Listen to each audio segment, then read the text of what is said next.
नमस्कार, मैं योगेश राणा।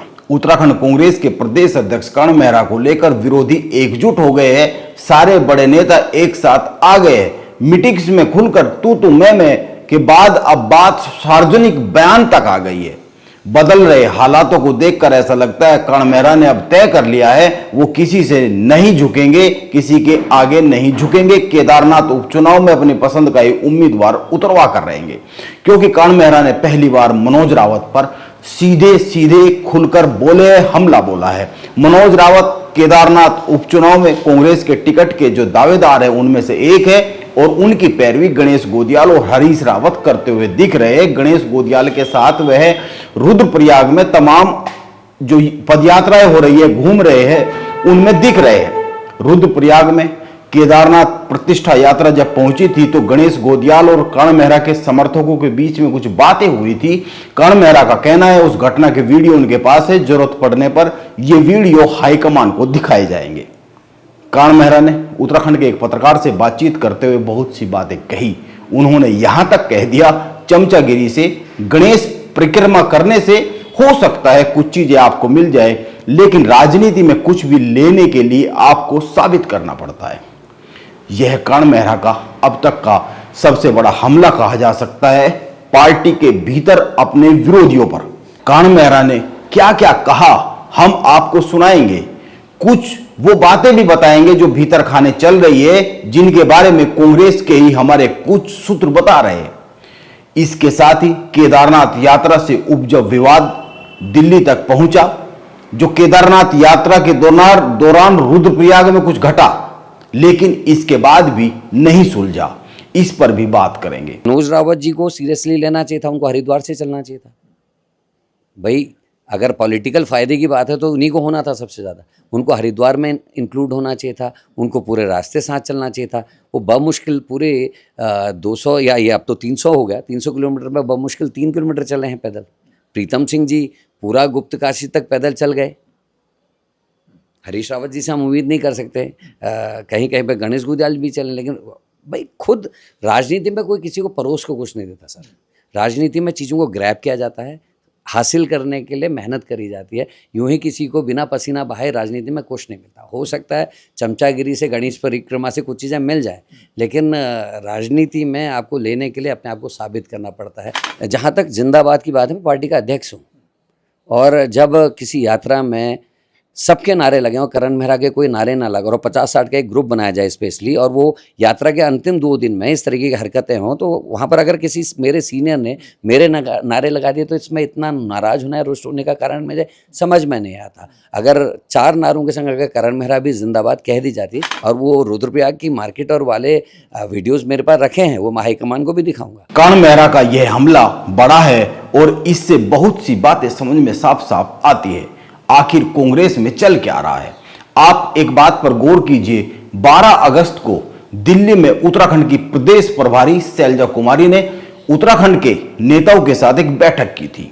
इस बैठक में कर्ण मेहरा, यशपाल आर्य, हरीश रावत, प्रीतम सिंह, गणेश गोदियाल, हरक सिंह रावत सहित बहुत से नेता बुलाए गए थे। लोकसभा चुनाव में जिन लोगों को कांग्रेस ने मैदान में उतारा था, जो कांग्रेस के उम्मीदवार थे, वे भी दिल्ली बुलाए गए थे। इसके बाद 13 अगस्त को प्रदेश प्रभारी ने उत्तराखंड के नेताओं और विधायकों से अलग अलग बात की। कांग्रेस के भीतर से आई सूचनाएं बताती है करीब करीब सभी विधायकों ने कर्ण मेहरा के फैसले पर सवाल उठाए, जो वे फैसले लेते रहते हैं, और आरोप यह लगा कि वो सभी से सलाह नहीं लेते हैं, फैसले सुना दिए जाते हैं। प्रीतम सिंह ने तो यहां तक कहा लोकसभा चुनाव में टिहरी से उनको चुनाव लड़ने की बात की जा रही थी कि चुनाव लड़ ले, लेकिन उनसे देहरादून महानगर अध्यक्ष और पचवादून अध्यक्ष किसको बनाया जाए इस पर राय तक नहीं ली गई। अन्य जिलों को लेकर भी ऐसा ही हुआ। हालांकि प्रीतम सिंह ने दिल्ली में जो अपने प्रदेश प्रभारी को कहा है, ये बात तो वो पहले मीडिया में भी कह चुके थे। किच्छा विधायक तिलकराज बहेड़, पिथौरागढ़ विधायक मयूख बहेर, लोहाघाट के विधायक खुशाल सिंह अधिकारी, अल्मोड़ा विधायक मनोज तिवारी, खटीमा विधायक भुवन कापड़ी, ये कुछ विधायक रहे जो सबसे अधिक मुखर रहे। आप एक बात पर गौर कीजिए, ये कांग्रेस के जो विधायक है, जो हाईकमान से कह रहे हैं, उन पर फैसले थोपे जाते हैं। लेकिन उत्तराखंड में कांग्रेस के 18 विधायकों में से 13 विधायक लोकसभा चुनाव में अपने अपने क्षेत्र में कांग्रेस को वोट नहीं दिलवा पाए थे। उस समय कांग्रेस के पास 18 विधायक थे, क्योंकि 19वां विधायक तो बीजेपी में शामिल हो गया था। केवल 5 विधानसभा क्षेत्र ऐसे रहे लोकसभा चुनाव में जहां पर कांग्रेस को बीजेपी से अधिक वोट मिले। इनमें से 4 तो हरिद्वार में ही आते हैं, और हरिद्वार में हरीश रावत के बेटे सांसदी का चुनाव लड़ रहे थे, और हरीश रावत की बेटी विधायक अनुपमा अपनी सीट हरिद्वार ग्रामीण से कांग्रेस को बीजेपी से अधिक वोट नहीं दिलवा पाई। गणेश गोदियाल, यशपाल आर्य, प्रीतम सिंह, हरीश रावत भी अपने अपने प्रभाव वाले क्षेत्रों में बीजेपी को वोट नहीं दिलवा पाए। यह बात कर्ण मेहरा भी कह चुके हैं। जब लोकसभा चुनाव में 5 सीटों पर हार हो गई, उसके बाद मीडिया से बयान में उन्होंने तो यह भी कहा था कि कई नेता तो अपना बूथ तक हार गए। अंत में आते हैं 2 सवालों पर। ये बहुत जरूरी है 2 सवाल कि आखिर कांग्रेस में इस वक्त यह जो खींचतान हो रही है, इसके पीछे सबसे बड़ी वजह क्या है। मैदान में ये जो तलवारें खींच रही है, आखिर इसके पीछे सबसे बड़ा कारण क्या है। अभी हाल ही में देहरादून में समन्वय समिति की बैठक हुई थी। इसमें हरीश रावत और कर्ण मेहरा केदारनाथ में टिकट के नाम पर आमने सामने हो गए, जो केदारनाथ में उपचुनाव होना है। हरीश रावत को हरदम यह डर सताता रहता है कहीं केदारनाथ से हरक सिंह रावत को टिकट न मिल जाए। इसीलिए वो सोशल मीडिया पर भी लिखते रहते हैं केदारनाथ में इस सीट की मर्यादा के अनुरूप ही उम्मीदवार को उतारना चाहिए। जाहिर सी बात है वो हरक सिंह रावत को लेकर ही इस तरह की बातें लिखते रहते हैं, क्योंकि हरक सिंह रावत पर सीबीआई का केस चल रहा है। तो वह कहते हैं कि जो केदारनाथ सीट की मर्यादा है, क्योंकि बाबा केदारनाथ का धाम है वहां पर, उसकी मर्यादा के अनुरूप उम्मीदवार उतारना चाहिए। दरअसल कर्ण मेहरा के साथ रंजीत रावत, हरक सिंह रावत, एआईसीसी सचिव काजी निजामुद्दीन जैसे कुछ नेता खड़े होते हुए साफ साफ दिख रहे हैं। आप ये कह सकते हैं कि यह गुट बन रहा है, और भी कई सारे लोग हैं। कर्ण मेहरा ने भी जो बातें की है उनमें कुछ नाम भी ले दिए कि ये मेरे साथ खुलकर दिखते हैं।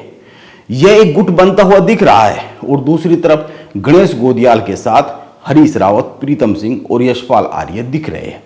और इस खींचतान के केंद्र में मौजूदा समय तो केदारनाथ उपचुनाव का टिकट है, किसको मैदान में उतारा जाए, हरक सिंह रावत, मनोज रावत या फिर कुंवर सजवान, क्योंकि टिकट के प्रमुख दावेदार यही हैं। मौजूदा अभी की जो सीन बन रहा है, अभी तक की जो तस्वीर है, उसके हिसाब से 3 लोग ही दावेदार है। कर्ण मेहरा की पहली पसंद हरक सिंह रावत और कुंवर सजवान माने जा रहे हैं, और मनोज रावत के पीछे गणेश गोदियाल सीधे सीधे खड़े होते हुए दिख रहे हैं। अब टिकट किसको मिलेगा, वैसे तो यह समन्वय समिति तय करेगी। अभी नेताओं में आपसी तालमेल बैठाने के लिए यह समिति बनाई गई है, गठन किया गया है, और इस समिति में 19 लोग हैं। अब देखना यह होगा केदारनाथ उपचुनाव में किसको टिकट मिलेगा, क्योंकि यह टिकट तय करेगा आगे की कांग्रेस की जो अंदरूनी राजनीति होगी उसमें कौन हावी रहने वाला है। इसीलिए मौजूदा समय में सब कुछ केदारनाथ उपचुनाव के टिकट पर आकर टिक गया है, क्योंकि यहीं से आगे के रास्ते निकलेंगे। अब देखना यह होगा कि कर्ण मेहरा एकदम खुलकर आक्रामक तरीके से दूसरी बार सामने आते हुए दिख रहे हैं। जो लोकसभा चुनाव में 5 सीटों पर हार हुई थी, उसके बाद वो एकदम सामने आए थे कि बड़े नेताओं की वजह से हमारे, उनमें से जो हार के कारण है उनमें से एक कारण यह रहा कि बड़े नेता मैदान में नहीं उतरे। और अब वह एक बार फिर खुलकर सामने आते हुए दिख रहे आक्रामक तौर पर कि आखिर केदारनाथ उपचुनाव में टिकट किसको मिलना चाहिए और किसको क्यों नहीं मिलना चाहिए। नमस्कार, मैं योगेश राणा।